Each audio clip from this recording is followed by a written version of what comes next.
apa sih yang ditelitinya apanya gitu, misalnya dampak ekonomi, dampak apa gitu kan, pengaruh apa terhadap apa itu. Kalau misalnya dari data yang kita ambil sih, kita ngambilnya tentang yang ekonominya Ibu, tempat kayak gitu. Jadi lebih ke pengen mengenalkan ke digital gitu, e-commerce gitu supaya mempermudah. Oke, nanti ada solusi ya? Iya. Betul. Kita cari solusinya bareng-bareng Bu. Soalnya ya gini, kalau saya ini kebetulan saya tuh perkenalkan dulu ya. Boleh. Ini juga belum kenal. Iya belum. Ibu dulu aja. Nama saya Nurhayati Jaisma, itu Bapak. Pak kebetulan RT di sini. Oh iya. Saya itu saya usaha di bidang catering ya, kuliner. Selama pandemi ini betul-betul berpengaruh sangat signifikan, bukan biasa ya, luar biasa lah. Soalnya pada saat pandemi ini mulai ya sekitar bulan Maret ya, saya ingat itu, dan diberlakukan PSBB 14 Maret itu betul-betul stagnan, udah berhenti aja. Ya. Sebelumnya ya alhamdulillah saya di bidang catering ada kontrak dengan salah satu universitas ya. Tayu ya, dengan Tayu waktu itu telepon universitas. Ya alhamdulillah lagi berjalan, usaha lagi enak, lancar ya, alhamdulillah. Nah tiba-tiba ada COVID ini, ada pandemi corona ini, langsung kontrak kan putus karena mereka juga nggak ada kuliah. Iya benar. Baik yang reguler maupun S2 ya, yang itu. Kemudian kebetulan saya di bidang di fakultas yang melayani fakultas ekonomi.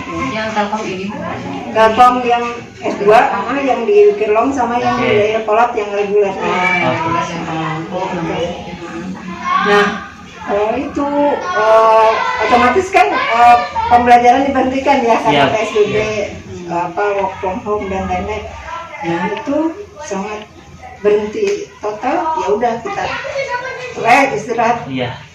Kan di situ kita juga kan melihat kondisi terus keadaan saat itu ya, ada PSBB, orang cemas. Jadi kita nggak fokus juga ke usaha, kita fokus dulu ke kesehatan keluarga. Nah, selama 3 bulan itu ya kita saya juga nggak kepikiran dulu usaha. Yang penting ini pengen cepat pandemi ini selesai. Ya kita ngikutin PSBB, nggak kemana-mana, nggak usaha sama sekali karena bingung ya. Udah berhenti, udah ada pemberitahuan, kemudian diperpanjang ini terus Juli ya sampai sekarang. Nah setelah itu saya tuh ya setelah itu kan otomatis kita nggak ada penghasilan ya, otomatis tabungan yang ada digunakan untuk kebutuhan sehari-hari. Nah lama-lama kan kita juga biasa kerja jadi jenuh ya. Kan betul ya, lihat di sosmed segala macam juga kan, mereka juga pada bingung. Semua kan bingung ya. Ini gimana ini kan, betul. Apalagi kalau kuliner itu kan riskan ya. Ke pasar juga kita takut. Terus awal juga mau makan di luar kan juga takut. Kebetulan kita juga ada food court ya, ikut ada jualan di food court, punya tenan di sana. Itu juga sama berhenti. Ya udah terus lama-lama ya udah lihat kok pada orang-orang pada ordernya via online. Betul. Gitu. Tapi saat itu kan saya juga di GoFood juga buka. GoFood nggak bisa, kan nggak boleh itu ya. Belum boleh. Nggak boleh. GoFood nggak boleh. Nggak boleh waktu itu nggak boleh. Dulu emang nggak boleh. Kan sekarang baru sekarang. Iya baru sekarang boleh.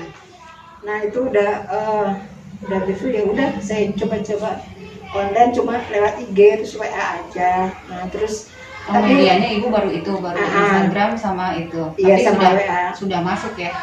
Kalau ke IG IG, IG ya upload lah minimal seminggu 1 kali ya. minggu 1 kali.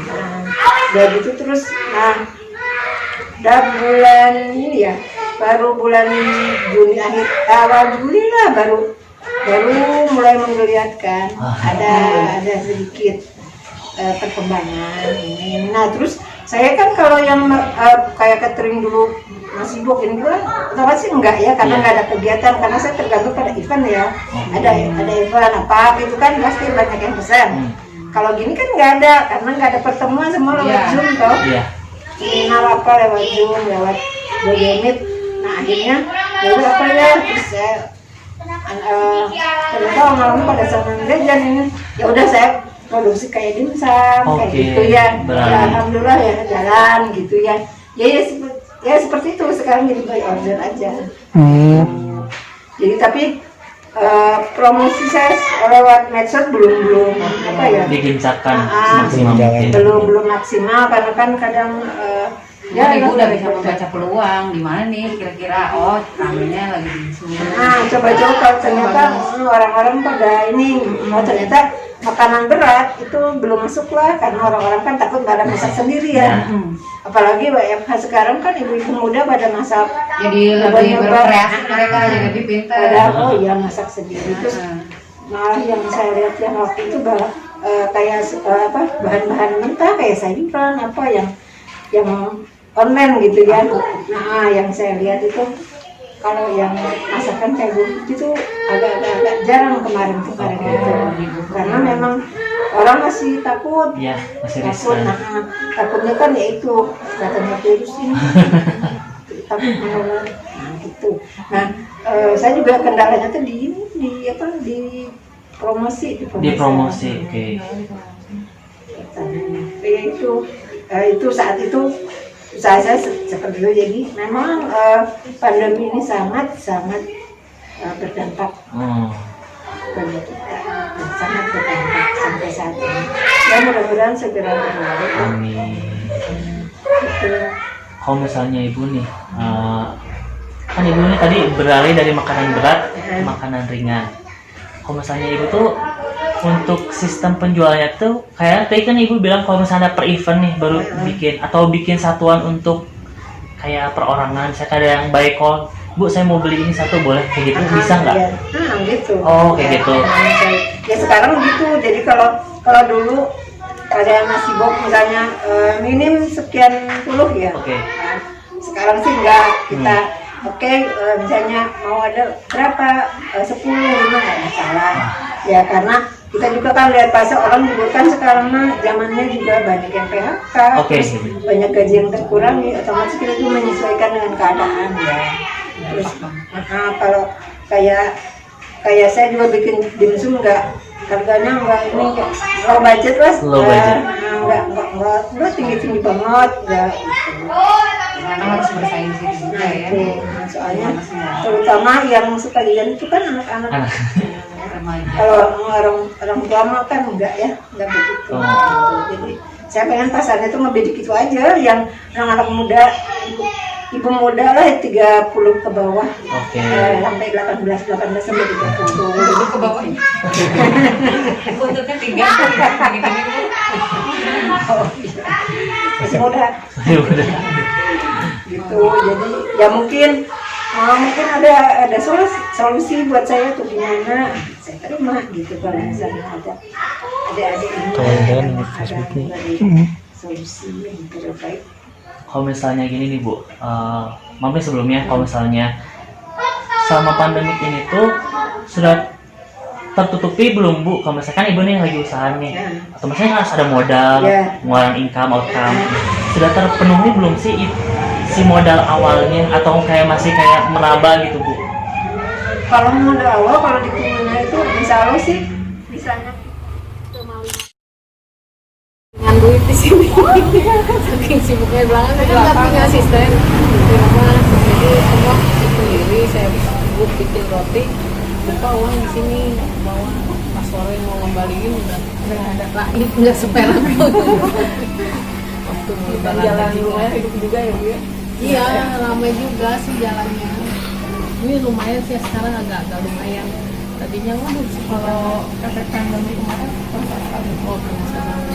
terasa banget.